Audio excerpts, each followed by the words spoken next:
Hi everyone, it's Ali here with more songwriting tips for you. Today we're going to look at song structure. It's really important when we're writing our songs that we make sure they have a clear structure. I think a lot of the times when we start writing songs, and particularly when I've heard people's earliest songs, often the structure of the song can be really bad and it can really affect the way their songs come across to people as they listen to them. It's really great to be creative and experiment with different ideas, but we really need to make sure our ideas come together and have a structure that makes it easy for people to listen to.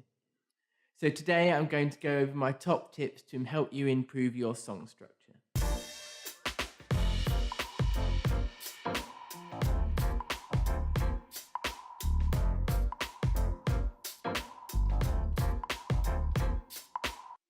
So why is song structure important? Song structure gives our songs order. Without a structure, our songs just tend to sound like a random collection of ideas, and it's really hard for the listener to understand what we're trying to communicate to them.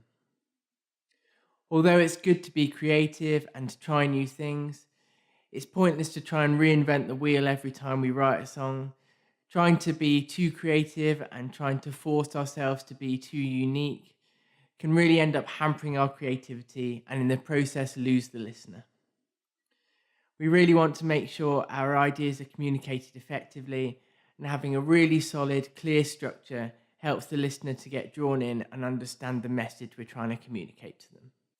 A song structure is made up of sections, with each section having a specific purpose within the structure. We're next going to look at each of those sections and what they do within the structure of the song. First off, we have the verse. That's there to provide vital information of content and context within our song. You need to make sure when you write your verse that you use real, authentic, specific stories to really communicate to your listener what you're trying to say. Make sure you draw them in by using all of your senses as you describe your different stories within your verses. Next up, we have the pre-chorus. This also used to be referred to as the bridge because it bridged the verse to the chorus. However, generally nowadays it's just referred to as the pre-chorus, and the bridge is referred to as something else, which we'll come on to later. You only really want to use a pre-chorus if either your lyrics don't really follow on from verse to chorus and you need a bit more time to explain lyrically the link between your verse and your chorus, or if musically it sounds too abrupt to go straight from your verse into your chorus. In both of those situations, a pre-chorus is a really great idea. So next we have the chorus, and the chorus is there to house the song's central idea, otherwise known as the song hook. Your song hook needs to be really strong, and it generally wants to be either the first or last line of your chorus. You don't need to put too many phrases into your chorus. It can be very simple. You can be having 4 phrases repeated over and over, or even down to 1 phrase, or even as little as 1 word repeated over and over again. This phrase needs to be also very strong melodically, not just lyrically. You need to make sure it's the strongest phrase within the whole song, since that's what's going to draw the listener back to the song and make them want to listen to the song over and over again. Next up, we have the bridge. The purpose of the bridge is to provide fresh interest in the song's main idea. Contrast, both lyrically and musically, is used to create this new interest in the song's main idea. You can think of the bridge as almost the opposite side of the same coin. The bridge also creates an unbalance in the song's structure, which makes you want to return to the previously established routine. Lastly, we have the refrain.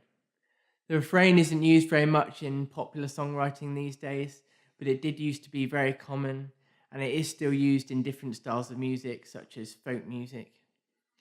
The refrain houses the song's central idea, but it's repeated within each subsequent verse rather than having a chorus. You can think of it as kind of the song's hook within a verse. So next, I want to look at some different song structures and how each of them use these different sections within them and how they repeat them to create the song's overall structure. So let's look at the verse-chorus structure. This is by far the most common, and it's used in pretty much all modern pop songwriting. It's basically just different combinations if the verse followed by the chorus. And then there's extra songwriting sections thrown in there to help add interest to the song, whether it's the pre-chorus we talked about before or the bridge, sometimes instrumental sections. But they're all really just variations of the verse followed by the chorus, which we'll go over now. So the first variation, and this is probably the most common, is a verse, then followed by a chorus with another verse, then a chorus. Then you have the bridge to provide contrast, which immediately wants to lead back into that final big chorus. Taking on Water that we looked at in the Behind the Song series is a good example of this type of structure.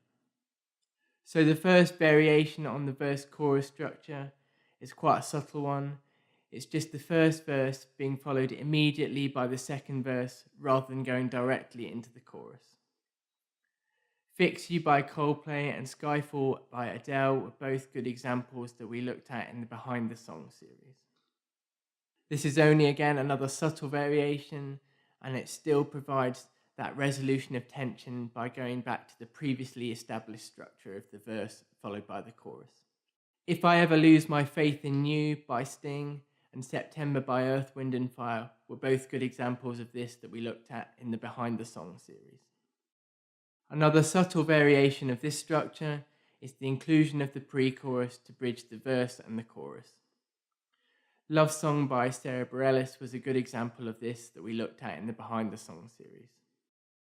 The last variation on this structure is very simple. It's just verse, chorus, repeated over and over. You need to be really careful with this structure that your song doesn't become really boring. You need to make sure there's enough variation within the melody and the lyrics that adds interest and keeps the listener engaged throughout the whole song. Hallelujah was a really great example of this that we looked at in the Behind the Song series. The next type of song structure is the AAB structure. This is a more traditional variation on the verse-chorus structure that we looked at before, where the refrain is used instead of the chorus. So the refrain in each verse remains constant, while the lyrics and melody for the rest of the verse change. It's used a lot in musicals and jazz. The Beatles used it a bit. Yesterday is a good example by Paul McCartney, and Imagine by John Lennon. Both use this as their song structure. Sometimes the bridge is repeated to lengthen the song, because otherwise it can be an extremely short song structure. We Can Work It Out by the Beatles is a good example of this. The 12-bar blues is another example of a different type of song structure. Obviously, this is mostly used in blues music, but it has been used in some modern pop music with some R&B or blues influences, such as Mercy by Duffy or the chorus to Rehab by Amy Winehouse. They both use the 12-bar blues. So how do you check if your song has a good structure? First, make sure you're following one of the recognized structures we talked about before. It might be that you're doing something really creative, but as we talked about before, this can be a bit of a dangerous area. So if you're not following one of these recognized structures we've talked about, I recommend altering your song to follow one of those. It's probably just going to miscommunicate your idea if you try to do something different, so I'd recommend just following one of those structures. Later on, you can break them if you need to, so just start with following one that you know works already. Secondly, if you have any unnecessary sections, I'd cut them out. If you've got a song and you've put a bridge in just because a lot of other songs have a bridge, for example, where you're not really actually saying anything unique in that bridge, you're not giving a different perspective on that main idea, then I'd cut that bridge out and just stick to your verse and your chorus. Or it may be you've included pre-choruses to bridge your verse to your chorus. It might be better just to cut out your pre-chorus and focus on improving your verse and chorus instead. Thirdly, does your song have too many verses? If you've got more than 2 or 3 verses in your song, chances are you probably have more than you need, and you're probably better off condensing them down than you are having those extra verses.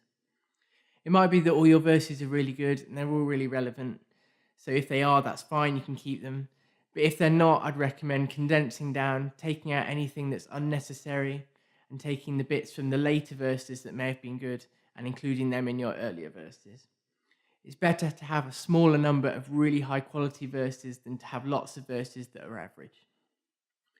Fourthly, check that your song only has one hook. Now, this is a bit controversial in that a lot of popular songs these days actually have multiple hooks, in that each section might have its own little hook, and particularly pre-choruses nowadays are often having a stronger hook.